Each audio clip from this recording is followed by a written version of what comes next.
If you're a professional in your 9 to 5 looking to start your own business, there are 3 mistakes that many people make that will waste you time, money, and years of progress. This video is going to look at what those 3 mistakes are and how you can avoid them so that you don't become stuck, broke, and burnt out whilst trying to get your business off the ground. That sounds like something you need to know?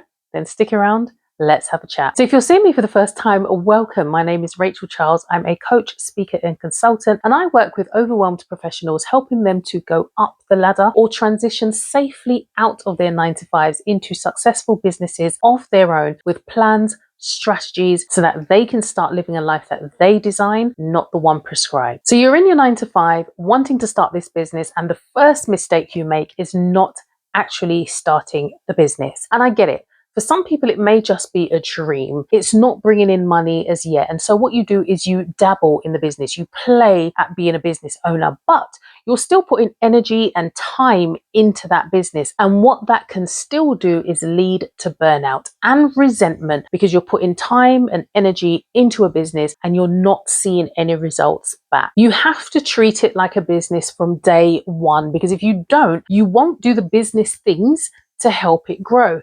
For example, have you heard that saying or been given that advice that, oh no, you don't need to register your business unless it's making over £1,000? That's if you're going down the self-employment route. Yes, it's true for the UK. You don't have to register as self-employed if you're going to be making less than £1,000. But let's break this down. In the grand scheme of things, what is £1,000 when it comes to your business? Are you going to be able to live off that every month? So are you saying that this is where you want your business to be? If you're going in with the mindset that I don't need to register this business because I'm not making £1,000, trust me, you will never make £1,000, because by doing that and trying to stay under the radar of the taxman, you have placed a limit on how you're going to work and what you're going to put into that business, and it will never make you anywhere near even the £1,000 that's needed for you to register as self-employed. If you want this business to be the thing that sustained you in the future, you have to treat it as if it already does. Mindset is huge, and that also comes down to how you refer to the business. Is it a hobby or is it a side hustle? I always say that I don't really like the word hustle or side hustle. Today we're going to get into it. Let's talk about the things on the side. Side salad, side tracks, side chicks, side hustle. All of the things that are on the side are never the things that get your full focus. If this business is going to be a main focus, you have to give it the respect and focus it deserves. So that's my beef with side. Let's move to hustle. We joke about, I'm a hustler, baby, but the term hustle really has nothing positive attached to it. Do you like being hustled? And if you have a business, is that what you're trying to do to someone, to hustle them? And you can say, you know what, Rachel, you're reading a bit too deep into this. We know what hustle means. It means that, you're trying hard to build something. So don't read too deep into it. But words have power and words have energy. When you look up the definition of hustle, it means anything from fraud and swindling to being energetic and trying to get things done. It's not a space that you really want to be working in, and it's not a space that you can be in flow in. The mind of a hustler is one that is steeped in lack. It comes from a space where you're merely surviving rather than trying to thrive. So when you're building a business, you want to do it from the purest of intentions. Yes, you can say that it might be associated to working hard, but on the one hand, it's associated with fraud and swindling, and on the other hand, it's actually associated with burnout, and that's not what you need to align yourself with. So it's a business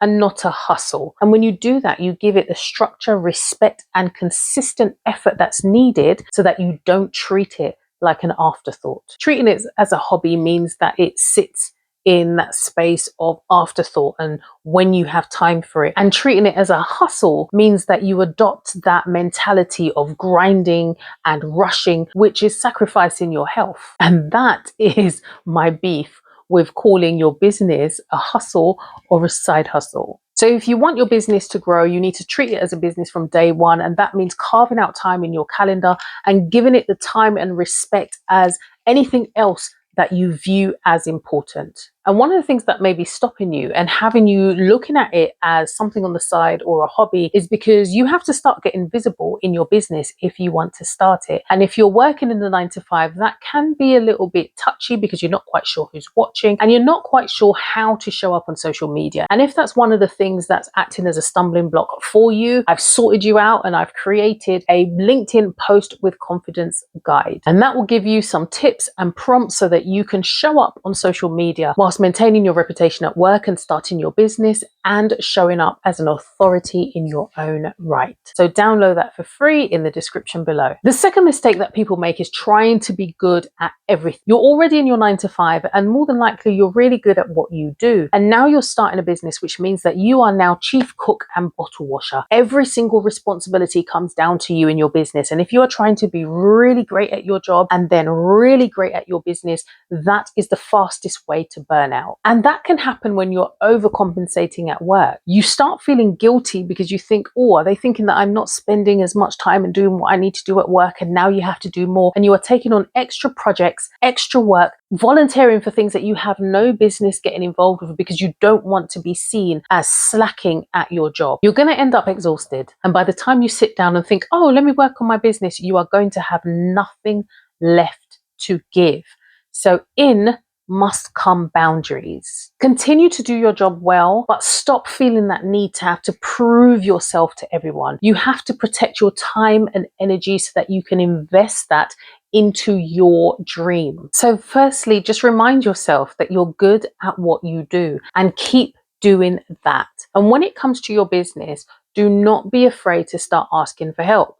In your business, you're the CEO, your reception, your HR, you are finance, you are everything in that business. And as much as it feels sometimes that you can do it all, that can't be sustained for too long and you need help. Recognize the things that you do well and where your energy is best spent and design your business in such a way that you can spend most of your time there. And for those things, see where you can start getting help in. Sometimes you start a business and now all of a sudden you've turned into a social media manager or you've turned into a website designer when this is not where your zone of genius sits. Where you can get help, get people in who can help you do those things so that you can pay attention to the things that you do best. The entrepreneurs who grow quickly and safely are the ones who get comfortable really early on with outsourcing, mentorship, and investing in themselves and their businesses, not the ones who wear every single hat and then burn themselves out. Also on this topic of trying to be great at everything, I see you. You want the perfect logo, you want the perfect website, you want the perfect plan, but perfectionism is just procrastination in fancy dress. If your product or service is solving a real problem, then your customers and your clients aren't going to care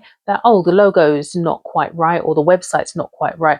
All they're going to care about is that it solves their problem. So start, and yes, start small. Stop sitting there trying to figure out which is the best shade of yellow that goes in here. Find your customers, find your clients, and start testing with real people, getting feedback.